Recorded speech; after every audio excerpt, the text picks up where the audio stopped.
मैं एक बार जगन्नाथपुरी गया था, आप भी गए होंगे। तो मैंने मंदिर के महंत को पूछा कि ये भगवान का प्रसाद, माने वहां दाल और चावल मिलता है प्रसाद के रूप में, वो मिट्टी की हांडी में क्यों बनाते हैं? तो उसने एक ही वाक्य कहा, मिट्टी पवित्र होती है। लेकिन वो जो नहीं कह पाया महंत, वो आपको मैं कहना चाहता हूं कि मिट्टी न सिर्फ पवित्र होती है, बल्कि मिट्टी सबसे ज्यादा वैज्ञानिक होती है। क्योंकि हमारा शरीर मिट्टी से बना है। हम जब मरते हैं ना और शरीर को जला देते हैं तो 20 ग्राम मिट्टी में बदल जाता है पूरा शरीर। और इस राख का मैंने विश्लेषण करवाया एक लेबोरेटरी में, तो उसमें कैल्शियम निकलता है, फास्फोरस निकलता है, आयरन निकलता है, जिंक निकलता है, सल्फर निकलता है, 18 माइक्रो न्यूट्रिएंट्स निकलते हैं मरे हुए आदमी की राख में। ये सब वही माइक्रो न्यूट्रिएंट्स हैं जो मिट्टी में है।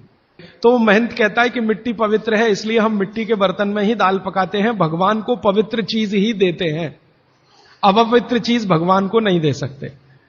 वो बहुत वैज्ञानिक स्टेटमेंट है, बस इतना ही है कि वो उसको एक्सप्लेन नहीं कर सकता। अच्छा, मैं वो दाल ले आया और भुवनेश्वर लेके गया, पुरी से भुवनेश्वर।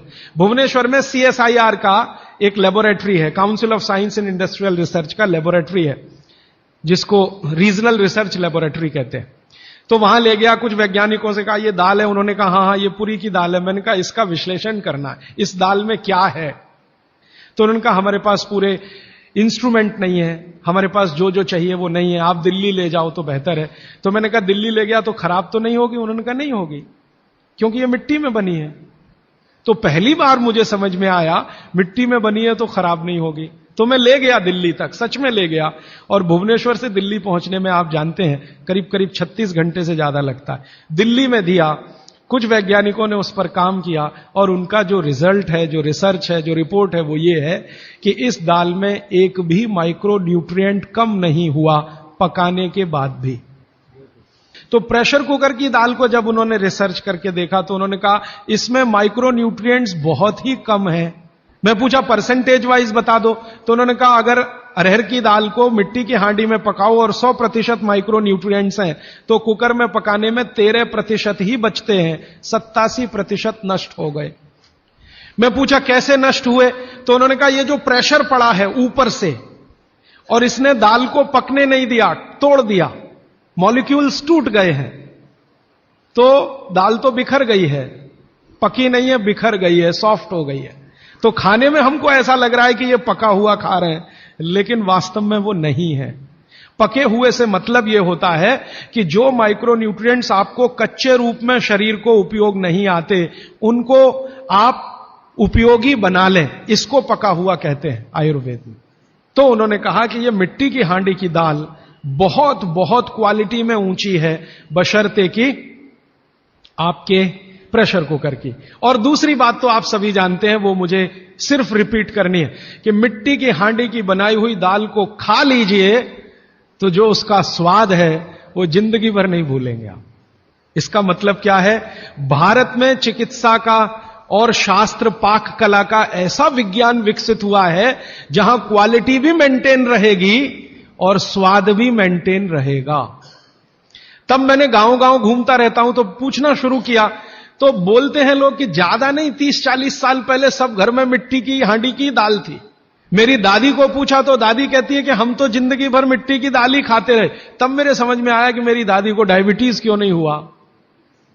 तब मुझे समझ में आया उसको घुटने का दर्द क्यों नहीं हुआ। तब मुझे समझ में आया उसके 3200 दांत मरने के दिन तक सुरक्षित थे, क्योंकि हमने उसका अंतिम संस्कार किया। अगले दिन जब राखी लेने गए तो सारे दांत उसके 32 के 32 निकले। तब मेरे समझ में आया कि 94 साल की उम्र तक मरते समय चश्मा क्यों नहीं लगा उसकी आंखों पे, और जीवन के आखिरी दिन तक अपने कपड़े खुद अपने हाथ से धोते हुए मरी थी। यह कारण है कि शरीर को आवश्यक माइक्रो न्यूट्रिएंट्स की पूर्ति अगर नियमित रूप से होती रहे तो आपका शरीर ज्यादा दिनों तक बिना किसी दूसरे की मदद के काम करता है। तो माइक्रो न्यूट्रिएंट्स पूरा सप्लाई मिला दाल में, जो खाई थी उसने मिट्टी की हांडी में पका पका के। और न सिर्फ दाल पकाती थी वो मिट्टी की हांडी में, बल्कि दूध भी मिट्टी की हांडी में पकाती थी। घी भी मिट्टी की हांडी से ही निकालती थी, दही का मट्ठा भी मिट्टी की हांडी में ही बनता था। अब मेरे समझ में आया कि हजारों साल से मिट्टी के बर्तन क्यों इस देश में आए। हम भी एल्यूमिनियम बना सकते थे। हिंदुस्तान में बॉक्साइट के खजाने भरे पड़े हैं। कर्नाटक बहुत बड़ा भंडार, तमिलनाडु, आंध्र प्रदेश बॉक्साइट के बड़े भंडार हैं। हम भी बना सकते थे, अगर बॉक्साइट है तो एल्यूमिनियम बनाना कोई मुश्किल काम नहीं है। लेकिन हमने नहीं बनाया क्योंकि उसकी जरूरत नहीं थी। इसलिए कुम्हारों की एक पूरी की पूरी जमात इस देश में खड़ी की गई कि तुमको भैया मिट्टी के ही बर्तन बनाने हैं। माने तुमसे बड़ा वैज्ञानिक कौन। अब ये कुम्हार जो इतने बड़े वैज्ञानिक हैं इस देश के, जो मिट्टी के बर्तन बनाकर हजारों साल से दे रहे हैं हमारे स्वास्थ्य की रक्षा करने के लिए, हमने उनको नीची जाति बना दिया। हम कैसे मूर्ख लोग, ये ऊंचा नीचा हमने डाल दिया इस देश में, इसी ने देश का सत्यानाश कर दिया। अगर प्रेशर कुकर की कंपनी जो बना रही है प्रेशर कुकर वो ऊंचा आदमी है, तो ये कुम्हार नीचा कैसे हो गया।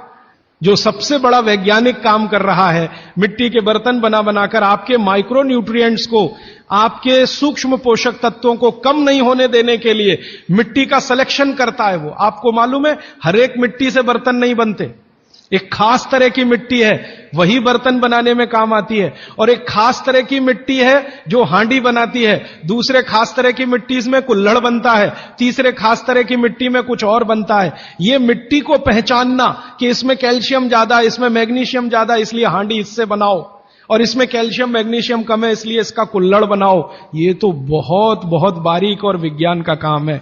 ये सब कुम्हार कर रहे हैं, हजारों साल से कर रहे हैं, बिना किसी यूनिवर्सिटी में पढ़े हुए कर रहे हैं। तो हमें तो वंदन करना चाहिए, उनके सामने नतमस्तक होना चाहिए। कितने महान लोग हैं। दुर्भाग्य से सरकार की कैटेगरी में वो बैकवर्ड क्लास में आते हैं। और सबसे मजे की बात कि ये हांडी जब खत्म होगी, माने इसकी लाइफ पूरी हो जाएगी, तो ये हांडी फिर मिट्टी में मिल जाएगी और फिर वही मिट्टी से हांडी बन जाएगी। दुनिया में ऐसी कोई वस्तु नहीं है। प्रेशर कुकर के बारे में तो नहीं कह सकते आप, बायोडिग्रेडेबल है। तो आप भी कर लीजिए ये काम, प्रेशर कुकर निकालिए, मिट्टी की हांडी ले आइए। तो आप कहेंगे जी दाल देर में पकेगी, सिद्धांत ही वही है दाल का, तो जो देर में खेत में पकी है वो देर में घर में भी पकेगी।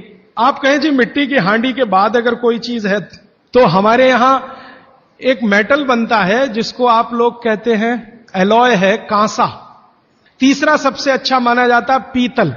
अब ये कांसे और पीतल में भी हमने काम कर लिया कि अरहर की दाल को कांसे के बर्तन में पकाएं तो उसके सिर्फ 3% माइक्रो न्यूट्रिएंट कम होते हैं, 97% मेंटेन रहते हैं। पीतल के भगोने में पकाएं तो 7% कम होते हैं, 93% बचे रहते हैं। लेकिन प्रेशर कुकर में बनाएं तो सिर्फ 7% बचते हैं, बाकी खत्म होते हैं। अब आप तय कर लीजिए, आपको लाइफ में क्वालिटी चाहिए तो आपको मिट्टी की हांडी की तरफ ही जाना पड़ेगा, माने भारत की तरफ वापस लौटना पड़ेगा, इंडिया से। अभी हम हैं इंडिया में, जो बनाया अंग्रेजों ने या बना दिया अमरीकियों ने, इस इंडिया से निकल के भारत की यात्रा करनी पड़ेगी। और मैंने पिछले 1-2 वर्षों में ये बातें गांव गांव में कहना शुरू किया है, तो इसका परिणाम पता है क्या, कि कुम्हारों की इज्जत बढ़ गई है गांव में। और मैं मानता हूं कि मेरे व्याख्यान की अगर कोई सार्थकता है तो वो ये कि कुम्हारों की इज्जत इतनी बढ़ जाए कि वो पंडितों के बराबर आ जाएं, क्योंकि वो किसी से नीचे नहीं है, क्योंकि वो किसी से छोटे नहीं है। और मजे की बात कि वो हांडी बना के आपको 20-25 रुपए में ही दे रहे हैं, प्रेशर कुकर तो 250-300 रुपए का है। मैं होम्योपैथी की भी चिकित्सा करता हूं, तो बहुत सारे पेशेंट मुझे फोन करते हैं, राजीव भाई ये। तो मैंने कुछ पेशेंट को खास कर कहा कि देखो भैया, आपको मैं कोई दवा नहीं दूंगा। तो कहने लगे फिर बीमारी कैसे ठीक होगी। मैंने कहा एक ही काम करो, मिट्टी की दाल खाना शुरू करो, मिट्टी की हांडी में रखी हुई दाल खाना शुरू करो। चावल खाना है तो मिट्टी की हांडी का। कहने लगे राजीव भाई कौन करेगा ये सब। मैंने कहा आपकी बीवी करेगी या आप करोगे। अगर जिंदगी चाहिए तो झक मार के आप करोगे, नहीं तो अमेरिका जाओ, कनाडा जाओ, जर्मनी जाओ, लाखों रुपए खर्च करो, फिर भी झक मार के वापस आओ। तो मेरे पास कुछ डायबिटीज के क्रोनिक पेशेंट हैं, बहुत क्रोनिक, जिनका शुगर यूनिट 480 के ऊपर है। ऐसे 100 से ज्यादा पेशेंट, वो 8 से 9 महीना हो गया नियमित रूप से मिट्टी की दाल और मिट्टी का चावल, माने हांडी की दाल और हांडी का चावल, हांडी की खिचड़ी नियमित रूप से खा रहे हैं। और अब तो उन्होंने मिट्टी का तवा भी ले आया अपने घर में रोटी बनाने के लिए। बाजरे की रोटी बहुत अच्छी बनती है इस मिट्टी के तवे पे, तो रोटी भी उसी की खा रहे हैं। 8 महीने के बाद सबका शुगर टेस्ट किया है तो 480 यूनिट वाला अभी 180 यूनिट पे है, बिना किसी मेडिसिन के, बिना किसी इंजेक्शन के, बिना किसी टॉनिक के। और होम्योपैथी की कोई दवा नहीं दी मैंने उनको। कुछ लोगों को ज्यादा परेशान थे, दवा भी दो दवा भी दो, उनको प्लेसिबो दे दिया। प्लेसिबो समझते हैं? खाली गोली, दवा नहीं डाली। तो पेशेंट को लग रहा है कि मैं दवा खा रहा हूं, दवा खा के अच्छा हो रहा हूं। मुझे मालूम है कि वो कोई दवा नहीं है, वो प्लेसिबो है, वो अच्छा हो रहा है उस मिट्टी की दाल खा के, मिट्टी का चावल खा के, मिट्टी की खिचड़ी खा के। रिजल्ट ये है। तब मैंने मान लिया कि बाघभट्ट सच में महान आदमी थे।